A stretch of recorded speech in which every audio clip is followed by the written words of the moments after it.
परिवार कभी नहीं देता भाई। ना आपकी माता आपको दुख देगी, ना आपकी पिता आपको दुख देंगे, ना आपका भाई आपको दुख देगा, ना आपकी धर्म पत्नी आपको दुख देगी, ना पति दुख देगा, ना बच्चे दुख देंगे, ना कुटुंब दुख देगा, ना बहू दुख देगी, ना पोता पोती दुख देंगे। आप में से कितने लोग हैं जो टीवी पर कथा सुन रहे हैं और उनका परिवार उनको दुख दे रहा है?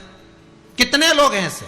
कभी विचार करना एकांत में बैठकर कि आपको ना आपकी पत्नी दुख दे रही है, ना आपको आपका पति दुख दे रहा है, ना आप अपने पति को तलाक दे रहे हो, ना आप अपनी पत्नी को तलाक दे रहे हो, ना आपका बेटा आपको दुख दे रहा है, ना आपकी बहू आपको दुख दे रही है, ना आपका कुटुंब के लोग, परिवार के लोग, भाई आपको दुख दे रहा है। ये कहीं नहीं हो सकता। भाई भी आपको दुख नहीं दे रहा, ना आपके परिवार वाले, ना नातेदार, ना रिश्तेदार, ना मित्र, ना सखा, ना दोस्त, कोई आपको दुख नहीं देता।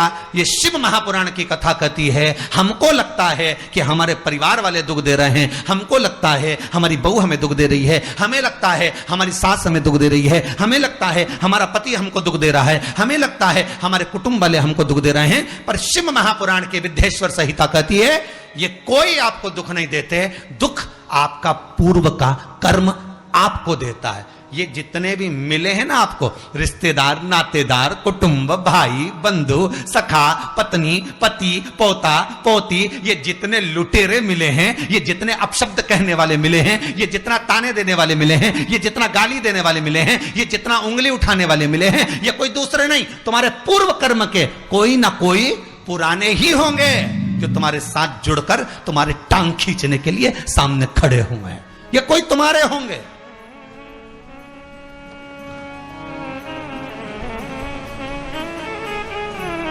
तो ये सब दिमाग से निकाल दीजिए आप, आपके ये चित्तवृत्ति बुद्धि से ये बात सब निकाल दो। जितने लोग कथा सुन रहे हैं ना, अपनी बुद्धि से निकाल देना कि मेरी बहू मुझे गाली दे रही है। हाँ, तूने किसी गाय को रोटी नहीं दी और दी भी होगी, दूसरी बार गाय आ गई होगी तो डंडा मार के भगा दिया, वही बहू आई है, वाणी के डंडे कुदा रही है।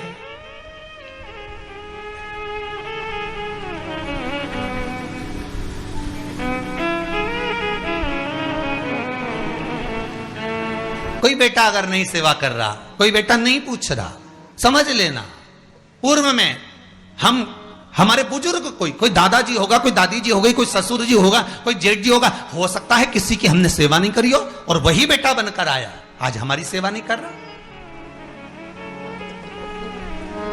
मत बुरे कर्म कर बंदे वरना पछताएगा, भगवान की आंखों से तो बच नहीं पाएगा, तू बच नहीं पाएगा। अरे ओ अज्ञानी मत करना दानी, बचना नहीं है। बहुत ये हमें लगता है गुरुजी मेरी बहू बहुत परेशान करे, गुरुजी मेरी सास बहुत परेशान करे, मेरा भाई मेरी प्रॉपर्टी खा गया, मेरा भाई ये लेकर चले गया, मेरे ससुराल वाले ऐसे, मेरे रिश्तेदार ऐसे, मेरे कुटुंबी ऐसे, मेरे कबीले वाले ऐसे, मेरे ये ऐसे। तो हमको लगता है कि ये अपने ऐसे।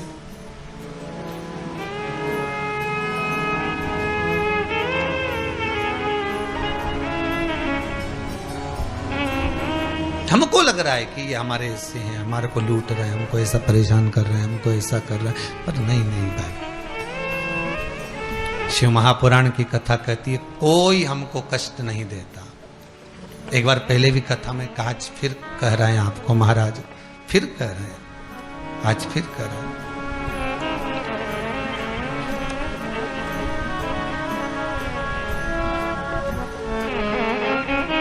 आपको फिर निवेदन कर रहे हैं, बीमार हुए देवास में, बीमार हुए भोपाल में, बीमार हुए सीहोर में, बीमार हुए कहीं, डॉक्टर को दिखाने जा रहे हैं इंदौर, डॉक्टर को दिखाने जा रहे हैं भोपाल, डॉक्टर को दिखाने जा रहे हैं देवास, मुंबई, पुणे, जहां तहां हम डॉक्टर को दिखाने के लिए जा रहे हैं। वहां हॉस्पिटल में हमने सुई लगवाई, इंजेक्शन लगवाया, वहीं से कहीं कुछ चीरा फाड़ी कर दी, ऑपरेशन कर दिया।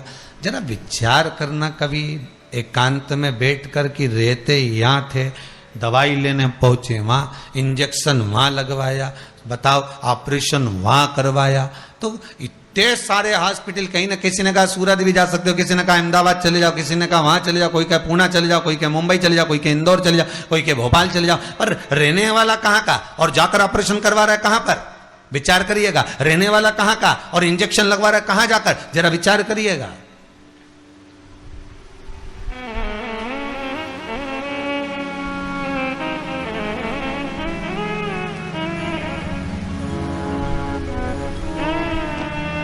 कितने डॉक्टर, ऑपरेशन करने वाला कोई विशेष,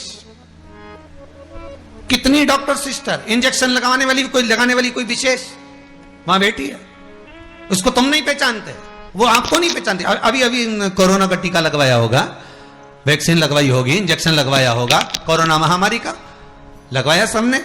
अब लगवाया तो उसमें आपके मन में विचार तो आया कि ना तो हम इस सिस्टर को पहचानते, ना हम इस डॉक्टर को पहचानते, गए और सुई लगवा के आ गए, पर उसने हमको कष्ट तो दिया, भले वो थोड़ा सा चुभाया पर कष्ट तो मिला। पर विचार करा कि ये क्यों मिली, कारण क्या था, इसी ने क्यों चुभाया? हो सकता है पूर्व में तुमने भी इसको कोई कष्ट दिया होगा, हिसाब बराबर करने के लिए यहां लाके छोड़ दिया। वो दुनिया के लोगों ने कहा है ना कि ये कोरोना महामारी को उपजने वाला, वो चीन के ऊपर लोगों ने कहा कि उन्होंने इस कोरोना महामारी को प्रकट कर, अब उनने तो कर दिया, उनने तो संसार में विनाश का कारण बना दिया, पर फिर प्रकृति ने क्या करा? आज की स्थिति में प्रकृति क्या कर रही है? फिर वो भी अंदाजा लगा, कहीं मालूम पड़े मिट्टी हवा में उड़ रही है, ऐसी उड़ रही है गीली कि सब गाड़ी ने बंगला सबके धो दिया उसने। फिर बचा कुचा था, पानी की बाढ़ आ गई। अगर हम दूसरे को कष्ट दे रहे हैं, हम दूसरे पर उंगली उठा रहे हैं, हमने एक उंगली अगर किसी पर उठा दी, हमने उंगली उठाकर कह दिया वो ऐसा है, उसने ऐसा करा, उसने वैसा करा, हमने एक उंगली उठा दी, भले तुम विद्वान हो, भले तुम्हारे में विद्वत्ता है, पर हम किसी पर अगर एक उंगली उठा रहे हैं तो ये 3 उंगलियां हमारे भीतर जा रही है कि अपने अंदर झांक कर देखो कि आप कैसे हो, अपने भीतर झांक कर देखिए कि आप में क्या तत्वता है। जो हम दूसरे में कुछ खोट देख रहे हैं तो हम में कितना खोट भरा होगा, हम में कितना कपट भरा होगा, तभी तो सामने वाला कपटी नजर आ रहा है। जैसा चश्मा लगाओगे सामने वाला व्यक्ति वैसा ही तो दिखेगा। लाल कलर का लगाओगे तो लाल दिखेगा, काला लगाओगे तो काला दिखेगा, पीला लगाओगे तो पीला दिखेगा। नेत्रों में जो काम, अगर अहंकार है तो अहंकारी दिखेगा, लोभ है तो लोभी दिखेगा, वासनावान है तो वासनावान दिखेगा, तृष्णावान है तृष्णावान दिखेगा, चोर है चोर दिखेगा, कपटी है कपटी दिखेगा, बेईमान है बेईमान दिखेगा, अज्ञानी है अज्ञानी दिखेगा। आपकी दृष्टि जैसी होगी सामने वाली की सृष्टि वैसी ही नजर आएगी, सामने वाला व्यक्ति आपको वैसा ही दिखेगा। आपका चित्त अच्छा है, आपका मन अच्छा है, आपके दिल अच्छा है, आपके भाव अच्छे हैं, सामने वाला भी वैसा ही नजर आएगा। भगवान कृष्ण ने भेजा था दुर्योधन को अच्छा ढूंढने के लिए, एक अच्छा नहीं मिला। युधिष्ठिर को भेजा था पूरी पृथ्वी पर से कोई बुरा व्यक्ति ढूंढ कर लाओ, युधिष्ठिर को बुरा नहीं मिला, क्योंकि उसकी युधिष्ठिर की बुद्धि में, चित्त में ये भरा था, उनकी वृत्ति में ये भरा हुआ था कि बुरा कोई है ही नहीं, संसार में कुछ ना कुछ अच्छाई दिखी जाएगी। बुरा जो देखन में चला बुरा न मिलिया कोई। हम देख रहे हैं, हम चित्तवृत्ति से, हम विचार,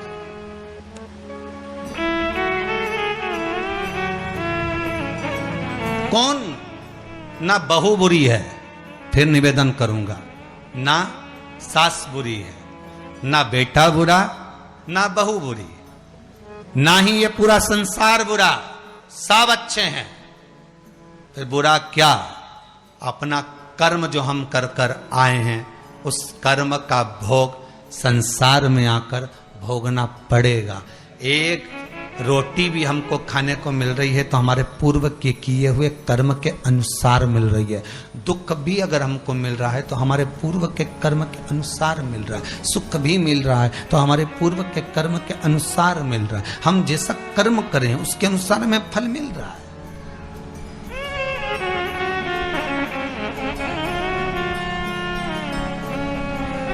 इसलिए बारंबार कहा था कि मान मेरा कहना नहीं तो पछताएगा, माटी का खिलौना माटी में मिल जाएगा, हेट बूट सूट सब यहीं रह जाएगा और माटी का खिलौना माटी में मिल जाएगा। ये हेड रह गया, ये बूट रह गया, ये सूट रह गया, सब पड़ा की पड़ा रह गया, सब धरा की धरा रह गया। इसका मूल तत्व क्या है? इसकी महत्वता क्या है?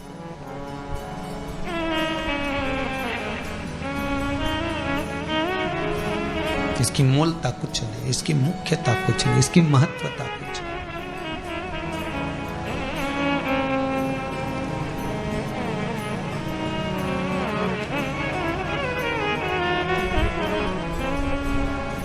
किले भोले का नाम,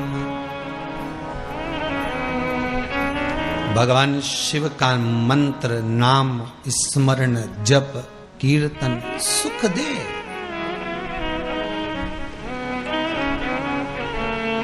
और वो सुख कोई साधारण नहीं हो सकता। वो सुख का आनंद, वो सुख का भाव बढ़ता चले जाता है, आनंद बढ़ता चले जाता है।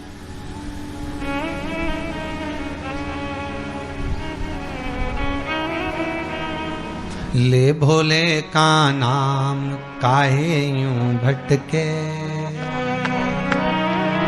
मिलता है आराम काहे यूं भटके।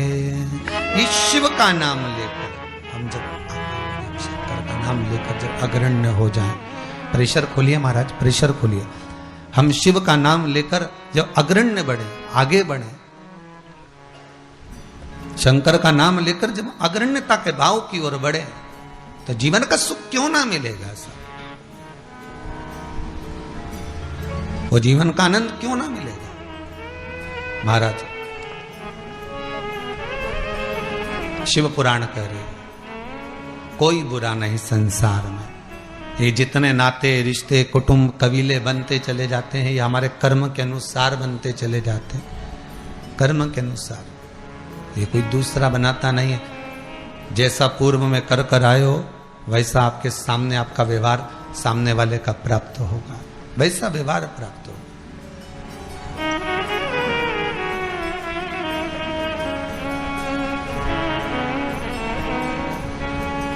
शिव पुराण कह रही है, शंकर की कथा कह रही है, शंकर का अनुमोदन कर रहा है।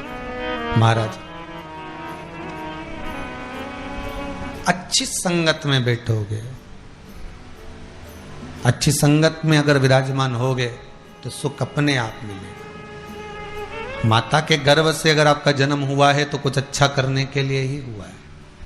अगर आप बैठकर आस्था चैनल के सामने शिव महापुराण की कथा सुन रहे हो तो अपने आप को गौरवान्वित महसूस करना। थोड़ा न थोड़ा परमात्मा की कृपा, पूर्वजों का आशीर्वाद आपको ऊपर हुआ है, इसलिए आप शंकर की कथा को सुन रहे हो, शिव का भजन कर रहे हो। श्रावण के महीने में आज शिवरात्रि के दिन शंकर का अनुमोदन कर रहे हो।